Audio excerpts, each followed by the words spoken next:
Je suis né à Neuilly-sur-Seine, mais j'ai grandi à Bois-Colombes. J'ai fait 4 établissements pour 6 secondes. Je mesure 1,83 m, je suis divorcé à 2 reprises. J'ai un chien, j'avais un chat.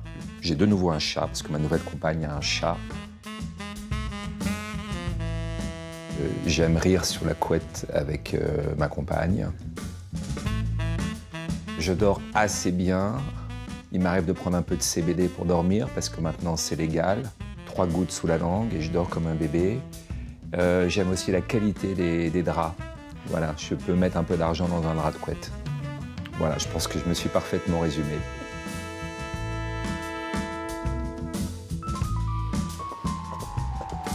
Bonjour Stéphane Guillon. Bonjour. Bienvenue dans votre Paris des Arts.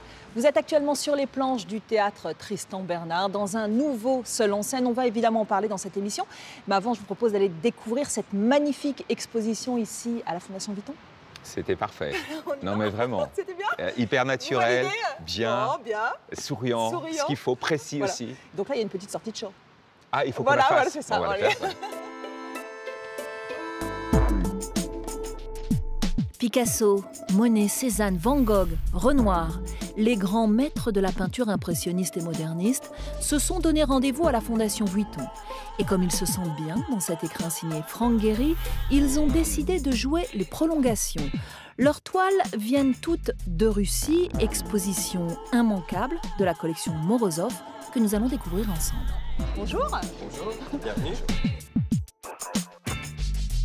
On doit cette collection incroyable aux frères Morozov. Qui sont-ils exactement, ces deux frères? Eh bien, les frères Morozov, ce sont 2 industriels russes qui sont nés à la fin du 19e siècle à Moscou, respectivement en 1870 et en 1871. Pour ces 2 frères, c'est une fortune héritée, puisque c'est leur arrière-grand-père qui avait fait fortune dans le textile à l'origine. Alors il fallait avoir quand même sacrément de l'audace et du nez aussi pour s'intéresser aux artistes d'avant-garde, des artistes français, alors qu'ils étaient russes. Est-ce qu'ils entretenaient des liens particuliers avec certains peintres? Alors oui, absolument. Ce qu'il faut avoir en tête, c'est que l'intelligentsia russe de l'époque, elle est très francophile et elle est aussi francophone. On a par exemple la correspondance entre Ivan et Henri Matisse qui est parvenue jusqu'à nous, et on peut constater qu'Ivan maîtrisait parfaitement le français. Et nos 2 frères, ils étaient aussi bien conseillés par les grands marchands d'art parisiens. Donc tout ça a contribué à les amener à faire des choix particulièrement novateurs, avant-gardistes et risqués, il faut bien le dire. Vous avez l'âme d'un collectionneur, vous? Non, moi non. Mon grand-père et ma mère, oui. Parce que mon grand-père était le marchand de Raoul Dufy. Donc moi, j'ai baigné dans un univers de galeries, de peinture.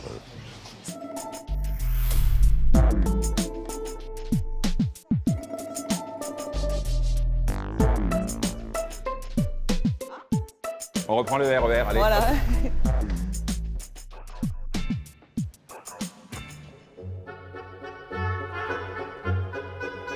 Cézanne, il avait une place à part dans le cœur des 2 collectionneurs.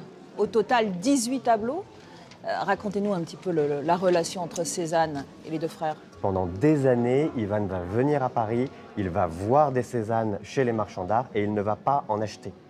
On peut même penser qu'il n'aime pas trop ça au début. D'accord. Et que son œil a eu besoin de quelques années pour s'habituer à la touche et au style quand même assez particulier de Cézanne. Moi, je suis un peu dans la même optique. C'est-à-dire que ça m'a pas plu tout de suite. Et là, je pense que je vais en acheter à foison aussi.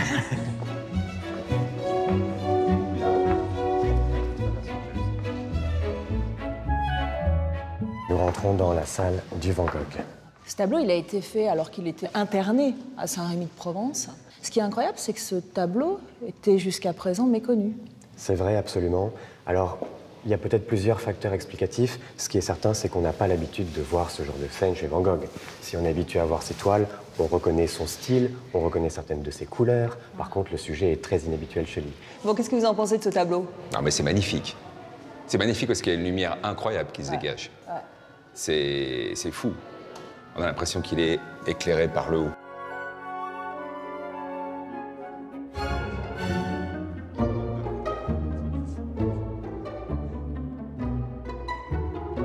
Ce triptyque de Matisse a une histoire, c'est une commande. Absolument. La commande d'Ivan était fort simple. Il avait dit à Matisse « J'aimerais 2 natures mortes et un paysage ». Et je vous laisse déterminer si cette jeune femme au milieu doit être considérée comme une nature morte ou un paysage. Vous voyez, Yvan avait beau avoir passé une commande fort vague, Matisse a fait bien ce qu'il voulait, mais Yvan en a été absolument ravi quand même. En panne d'inspiration, il est allé au Maroc à la recherche de nouvelles sensations. Parfois, vous aimez vous laisser surprendre, sortir un peu de votre zone de confort pour aller puiser l'inspiration? Alors c'est peut-être différent pour la peinture, mais pour l'écriture, il vaut mieux être dans des endroits où il n'y a pas de lumière et où il n'y a rien d'autre à faire qu'écrire. Sinon, vous prenez votre sécateur et vous sortez parce que la nature est plus forte que tout. Voilà. J'ai répondu à votre question là. Bien. Vous avez Là, pour une là, fois. alors là, vraiment là, c'est bien. Là, Ah, je sais pas ce qui m'a pris, tout d'un coup, j'ai répondu comme il fallait.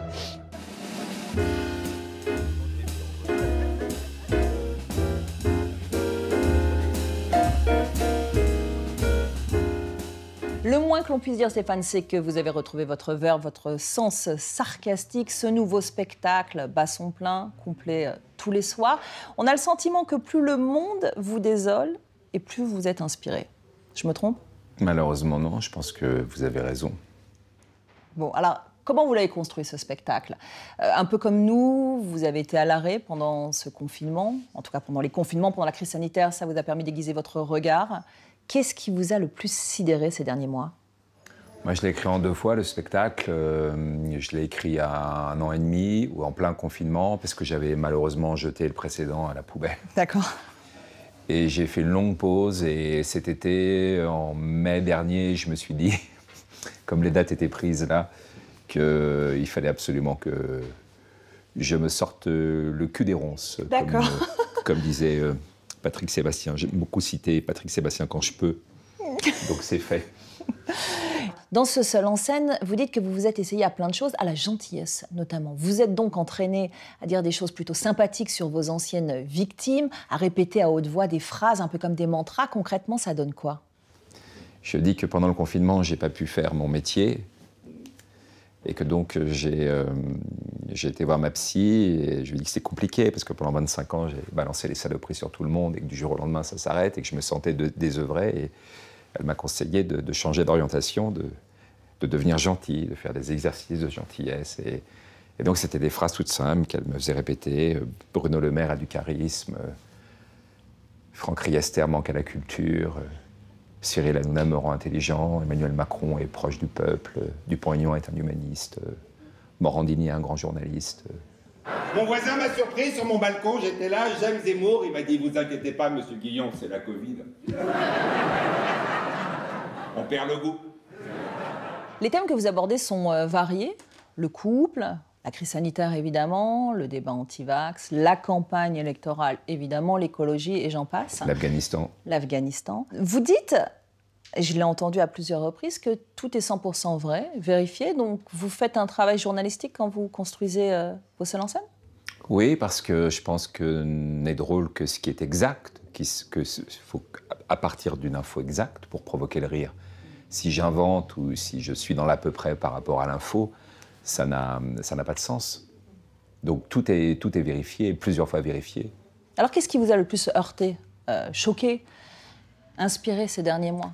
Il y a beaucoup de choses il y a beaucoup de choses. Après, il y a beaucoup de choses qui m'agacent. La dernière chose qui m'a véritablement agacé, c'est la déclaration d'Emmanuel Macron quand il a dit qu'il allait emmerder les antivax jusqu'au bout. Ouais, ça m'a vraiment mis en colère parce que je pense qu'un président préside, et c'est le président de tous les Français. Et s'il estime qu'il y a des gens qui sont inconscients à ne pas se faire vacciner, c'est à lui de faire en sorte de les convaincre. Mais on ne peut pas dire qu'on emmerde des gens. Les antivax, c'est compliqué. Les 2 artistes qui les ont immédiatement soutenus, c'est Francis Lalanne et Jean-Marie Bigard. Moi, j'ai su ça, le lendemain, j'étais vacciné. On vous sent assez consterné aussi par le niveau de la campagne électorale. Ouais, est-ce qu'on peut parler de niveau? C'est, comme je disais récemment à une de vos confrères, on n'est même pas à la cave, on est au 6e sous-sol. Et c'est terrible, finalement, que le débat y soit à ce niveau-là. Vous êtes volontiers dans vos spectacles transgressifs, ou transiers de temps en temps. Certains diraient méchants. Qu'est-ce que vous leur répondez? Je pense que je réponds beaucoup dans le spectacle par rapport au thème de la méchanceté. Je ne me considère pas comme quelqu'un de méchant. Outrancier, oui, et je revendique le droit d'être outrancier. Je pense qu'un humoriste a le droit à l'outrance, à la caricature, évidemment. Que ce soit Charlie Hebdo, que ce soit caricaturiste. Votre carrière, elle a vraiment décollé avec vos chroniques à la radio, à la télévision. Sur France Inter, ça s'est terminé dans la douleur. Est-ce qu'aujourd'hui, ça vous manque, le rouge antenne, l'émulation des studios, des plateaux, ou pas? Oui, la radio me manque. La télévision, pas du tout. Ah, pourquoi? Parce que je n'aime pas ce qui est devenu la télévision aujourd'hui. Ça y est, c'est fini, la crise est pratiquement passée, on respire, on peut à nouveau faire des affaires, boursicoter, s'en mettre plein les fouilles.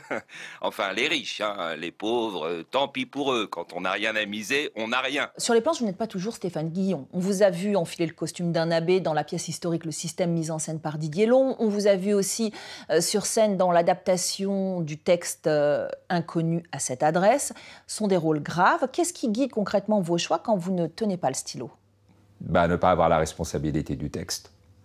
C'est-à-dire que là, sur scène, j'ai toutes les responsabilités, celles du jeu et du texte, c'est ce que je pense. Et donc, je m'expose énormément. Et à contrario, quand je joue les textes des autres, je n'ai que la responsabilité du jeu, donc j'ai l'impression d'être en récréation.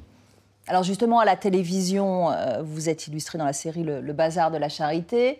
Vous tournez aussi la suite du Remplaçant aux côtés de Barbara Schultz et Joe Starr. Qu'est-ce qui vous plaît le plus dans cette aventure? Le fait de jouer un prof de français alors que j'ai été viré de tous les lycées de la Terre, je trouve que c'est une belle revanche. Est-ce que vous vous prenez au sérieux, Stéphane Guillon? Oui, ça m'arrive de me prendre au sérieux. Mais je me suis beaucoup pris au sérieux à une époque. Maintenant, je me prends moins au sérieux. Quand vous regardez dans le rétroviseur, il y a des choses que vous regrettez ou pas? Oui. Je regrette par exemple le fait, à un moment donné, à France Inter, d'avoir cru finalement qu'on était, je dis on parce que je pense à mon camarade Didier Porte, mais d'avoir cru qu'on était les plus forts du monde, alors qu'on n'était pas les plus forts du monde.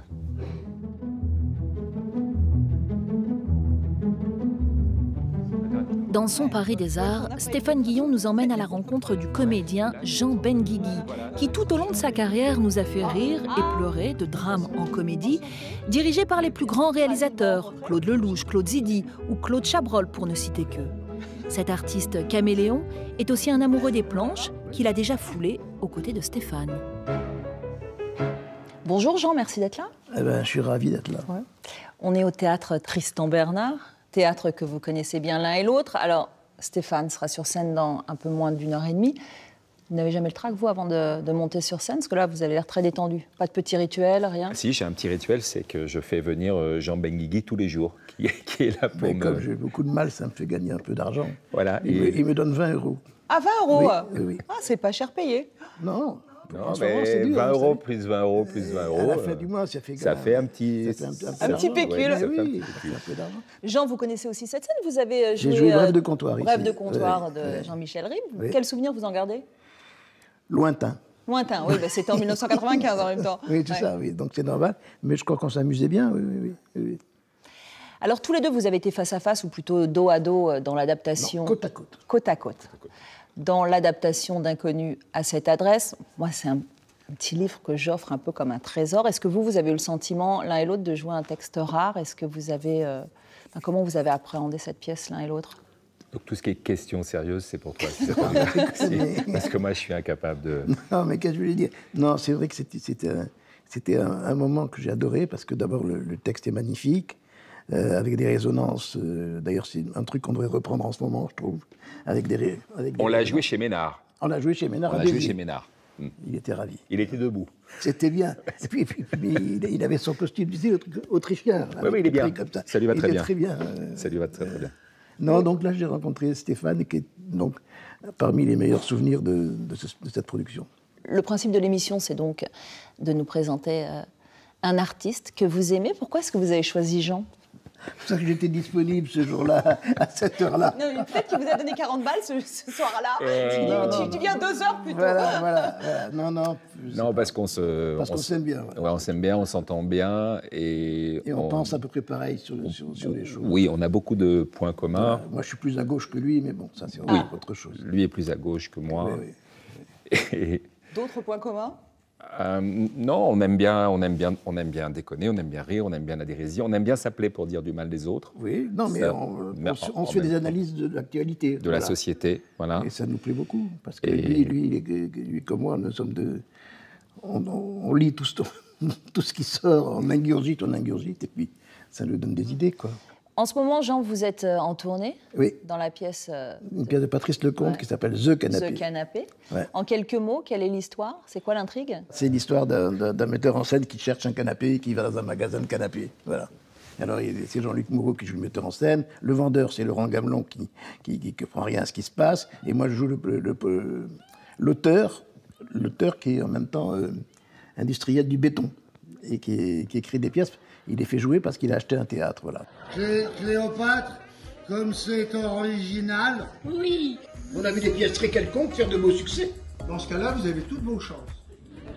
Merci Jean, merci Stéphane. Merci. Le Paris des Arts consacré à Stéphane Guillon, vous pouvez bien sûr le retrouver sur le site de France 24 et puis on vous attend très nombreux sur nos réseaux sociaux. À bientôt. Donc c'est mon seul ami du métier, Jean Benguigui, qui vient pour le Paris des Arts sur France 24, qui a accepté de partager Tu l'affiche. sais, j'aime deux choses. Oui, Paris, d'abord. Et les arts, ensuite. bien sûr. Je ne peux pas rater d'être là. Non, Ben oui. formidable. Je pense qu'au niveau teasing, on est, Ouais, je pense que c'est bien on aussi. fera pas mieux. Non. Non. C'est bien. Voilà. On est au taquet. On est au taquet. Bah, écoute, je te remercie en tout cas d'être venu. m'a Vraiment, fait plaisir. ça me touche.